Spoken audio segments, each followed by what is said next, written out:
Last year, something absolutely insane happened in the music world. Taylor Swift's Eras Tour became the highest grossing concert tour in history, and it made around 17,000 crore rupees in revenue. To put that into perspective for you, that is more than what the IPL makes in an entire season, and it is what more than many Bollywood films put together would make in an entire decade. But the interesting part is, this giant number is actually not the most fascinating part of Taylor Swift's story. What makes her really special as a marketing case study is the kind of loyalty that her fans have for her. And I'm not talking about normal fan loyalty where people buy concert tickets, listen to your songs, or follow you on Instagram. I am talking about something on a completely different level. For example, a few years back, Taylor Swift had lost the rights to her own music. Somebody else owned her recordings, and legally she could not do too much about it. But her fans stepped in at that point in time, and they completely boycotted the old versions of her songs, and they shifted only to listening to the new versions that she later re-recorded. And mind you, this is just one small example. Her fans also spend hours together decoding hidden messages in her music videos, interviews, and social media posts, almost like detectives who are trying to predict what she will do next. And because they do this so religiously, Taylor Swift now has millions of people who create free content, theories, and buzz for her every single moment. So the big question after this is, how did a singer build this kind of crazy loyalty? What is she exactly doing that makes people so very obsessed with her? Because honestly, it's not like she's the only singer who does big concerts, right? A lot of artists do stadium tours, they release albums, and they also post on social media. So what makes Taylor Swift so different from everyone else? That is exactly what I will talk about in today's video. And this is interesting because Taylor Swift has managed to tap into human psychology in a way that a very few celebrities have ever been able to do in the past. And once you also understand her playbook, you will realize why brands and celebrities all around the world are trying to copy parts of her strategy. My name is Bansal. This video has been made possible thanks to the support of Zerodha's 01 Media Network. Let us decode.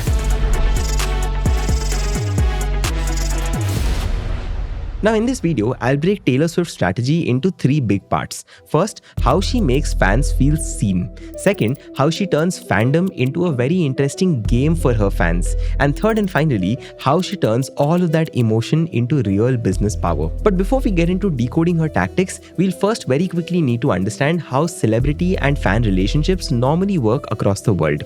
Now see, there is a concept in psychology that is called parasocial relationships. In very, very simple words, it is when you feel deeply connected and emotionally invested in a celebrity's life, but that celebrity has absolutely no idea that you even exist.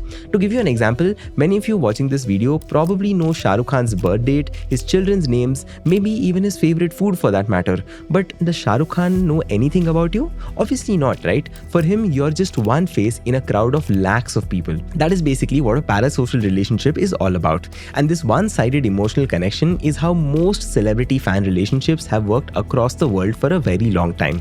The celebrity broadcasts, it could be a movie, it could be a reel, a tweet, an interview, or whatever else. Fans receive it, they could maybe react to it, and that's where the interaction stops. It is a one-way street. And for many decades, like I said, this was considered completely normal. But then Taylor Swift looked at this system and decided to completely change it for herself. Instead of being unreachable like most other celebrities, she decided to become intentionally reachable. Instead of broadcasting to millions of people, she found ways to actually interact with her fans, and that also at scale. Let's go into part 1. See, in the early days of her career, Taylor Swift did something that her fans later called Taylorking. She would basically quietly scroll through fan posts on Instagram, Tumblr, and other social media platforms and randomly start liking, commenting, or even replying to them. Now you might think, so what? A lot of celebrities like and comment on posts, right? But there are two key differences here. See, first, she was not just interacting with big pages or verified creators. She was engaging with completely regular people like you and me. Second, she was doing it consistently enough that it started to feel like a real possibility for every single fan to receive. Now imagine this scenario. You are a college student and you have about 300 followers on Instagram. Now one night, you post a Taylor Swift fan art or let's say a silly reel about her song. And then in in the middle of the night, you get a notification which is that Taylor Swift liked your post. The question is, what happens next? You obviously screenshot it, you send it to every group that you are existent on, you post it on your story, you call your friends up in the middle of the night, and you probably can't even sleep for the rest of the night. And within just a few hours, hundreds of people now know that this normal person was noticed by Taylor Swift herself. Many of them, as a result, also start thinking, what if maybe she notices me next? So what do these people do after that? They start creating more content. They post more fan edits, more fan art, more jokes, and more theories. So one like from Taylor Swift creates dozens of new content creators who are almost dedicatedly created for her. Those creators then make hundreds of new posts. Those posts bring in thousands of new fans, and the cycle keeps going round and round. And slowly, this has turned into a culture. People were not just listening to Taylor Swift, they were participating in Taylor Swift's world, hoping to be seen by her. Now, as her fame became slightly bigger, tailorking naturally became less frequent. She could not possibly scroll like that at the same scale anymore, right? But the culture that it created still runs on its own. Fans still create content hoping for a tiny chance of acknowledgement.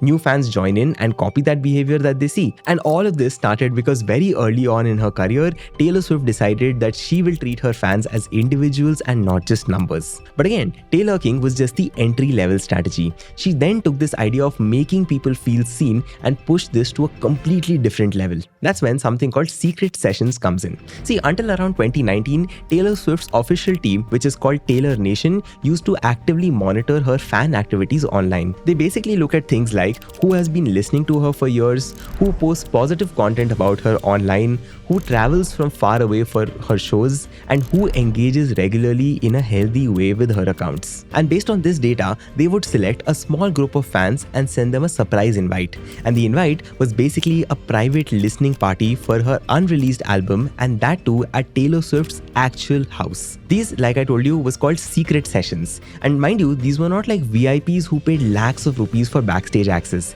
These were regular fans who were selected purely on loyalty and positivity and not at all on the basis of money. Now at these sessions as well, Taylor Swift would play songs from her upcoming albums, she would bake cookies for everybody, she would take individual photos with each fan, and she would share personal stories behind all of her songs. Now of course, fans had to sign agreements that they would not leak anything beforehand, but once the album released, they were absolutely free to talk about this experience. And obviously, you can imagine what happened because of all of that. Almost every single fan who attended a secret session with Taylor Swift went back into the world as a super promoter of Taylor Swift. They could not reveal the songs beforehand, but they could talk about how it felt. It's absolutely insane. Like, it's exactly what everyone's saying it is. Like, it's so different, but so her. And it's just like absolutely amazing. And I'm so excited to blast it in my car like every single day once it comes out. And as a result, other fans also saw these stories and they thought, if I keep supporting her, maybe one day I could also be there. Even if the probability was very, very small, the hope was enough to drive massive engagement for her. But that said, by 2019, Taylor Swift's popularity had reached a point where hosting such intimate events at home became very risky for her and also obviously very difficult. So secret sessions more or less stopped happening. But again, the culture remained. The idea that if I show up with love and loyalty, I might be noticed became very deeply wired into her entire fan base. So with tailorking and secret sessions, Taylor Swift had nailed the first part of her system, which was making people feel genuinely seen. Now, with that out of the way, let's move on to the second part and talk about Taylor Swift's Easter eggs. See, if making fans feel seen pulls them emotionally closer, the next step is to keep them mentally engaged with Taylor Swift. And that is where Taylor Swift's Easter eggs come into the picture. See, Easter eggs in entertainment are basically hidden clues or messages that creators leave for fans to discover. If you, for example, watched Marvel movies, you have already seen this. They put small hints about future movies, hidden details in the background, etc. Taylor Swift has basically done this exact same thing, and she has turned this into a full-blown marketing philosophy. Almost every single thing that she does might contain hidden meaning behind it. To give you an example, the color of her outfit in a social media post might be the hint for a particular theme for her next album. The number of objects in a photo that she posts might also point to a date of release for her album. In fact, even a random word in her social media captions might be connected to future lyrics of her songs. To give you an example, before announcing her album Lover, she suddenly started wearing pastel colors, butterfly accessories, and also posted a photo with exactly 7 trees in the background. And later, fans fans realized that all of this tied back to the album itself. Her music videos are also always full of many references, and as a result of all of that, fans literally go frame by frame, zoom into props in the background, numbers on clocks, titles on books, and whatnot. And I'm not kidding, but there are literally Taylor Swift fans who maintain Excel sheets tracking patterns. They run major social media threads discussing all of these kind of hints and Easter eggs. And they also make YouTube videos explaining every hidden detail in a video almost as a full-time job. Again, the question is, what does all of this really do? See, it basically turns being a fan into a game. You are not just listening to her music, you are solving puzzles, you are competing with other fans to crack clues first, and you're basically working in teams, sharing theories, debating meanings, and doing all of those kind of things. And this has huge marketing side effects. A single Instagram photo from Taylor Swift can generate thousands of comments analyzing it, hundreds of videos and posts that decode the meaning behind it, millions of impressions from all that fan-made content that happened as a result of it. So in some sense, Taylor Swift has managed to build a self-sustaining marketing machine where her fans do all the heavy lifting. But when you zoom out and look at Taylor Swift's whole system, you will realize something that is very interesting. Her success does not come from one big move. It comes from how all the small pieces support each other. The fan engagement, the Easter eggs, the secret sessions, the loyalty, and all of those things. Each of the parts supports the next one, which is why the engine works so well. And that is actually, interestingly, a problem many businesses also face. Most people run their work on separate apps that do not really talk to each other. One for sales, one for accounting, another one for email, something else for inventory, something else for HR, and so on. Everything stays scattered, and a lot of time actually goes into managing tools instead of building the business in reality. And that is why many growing businesses need to move to something like Odoo. Now, Odoo is an all-in-one business management platform that synchronizes with your business and keeps everything on one single platform. It makes all business functions integrated and automated. It basically gives you 45 different business apps all in one single system. So basically, your sales and leads stay in your CRM, your finance runs through your accounting and invoicing, your stock, projects, and team management sit inside the same platform. You can build your e-commerce or website store, run email marketing, and also track every single thing in one place. And the best part about Odoo is that your first app is free for lifetime, which includes hosting and support. So even if you currently run things on Excel sheets and a mix of different tools, you can replace all of it with one single organized system. You can check out Odoo from the link in the description. Now, talking about systems which work together, let's move to that part of Taylor Swift's strategy where everything that she has built becomes extremely powerful, and that is part 3. Now, to understand this, we will need to quickly understand the entire drama around Taylor Swift's music. See, in 2005, when Taylor Swift was a teenager who was just starting her career, she signed a contract with a record label called Big Machine Records. Now, like most other new artists at that time, she had to agree that the label would own the master recordings of her song. Now, for those of you who do not know, let me very quickly explain what a master is. See, when you create a song, there are two main parts. The first one is the composition, which includes the lyrics and the melody that you write. And the second part is the master recording, which includes the final recorded version that you actually end up hearing on Spotify, YouTube, etc. Now, most of the big labels own the master recordings because they invest money in recording, producing, and marketing the music. And these masters are extremely valuable because every time a song is played in a movie, let's say, or used in an advertisement or performed on TV, the owner of the master gets paid. So in Taylor Swift's case, while she owned her lyrics and melodies, Big Machine Records owned the master recordings of her first 6 albums. Now in 2018, her contract with Big Machine ended, so she moved to a new label called Republic Records, and this time she negotiated to own the masters for all her future work. Now so far so good, but in 2019, the founder of Big Machine sold the entire label, including masters of Taylor Swift's first 6 albums, to a man named Scooter Braun for a massive amount of money. Now Taylor Swift was angry because she said that she was not given a fair and clear chance to buy back her own masters. And on top of that, she already had a personal history with Scooter Braun, which made this even more sensitive as a matter. She tried to negotiate to buy them back, but according to Taylor Swift, the terms that she was offered were extremely restrictive for her. And then in 2020, Braun sold those masters once again, and this time to an investment firm for an even higher amount. So now Taylor Swift's early music was being traded like assets between companies. Taylor Swift had absolutely no control over who owned her music, so then she decided to do something that was absolutely crazy and bold. She announced that she would re-record all 6 of her old albums from scratch. These would be the same songs, similar sounds, but new master recordings. And this time, they would be completely owned by her. And these re-recorded albums were called the Taylor's version. Now the thing is, you can announce something like this, but the truth is it only really works if the market actually decides to use your own versions, right? And that is when Taylor Swift's fan base showed its real business power.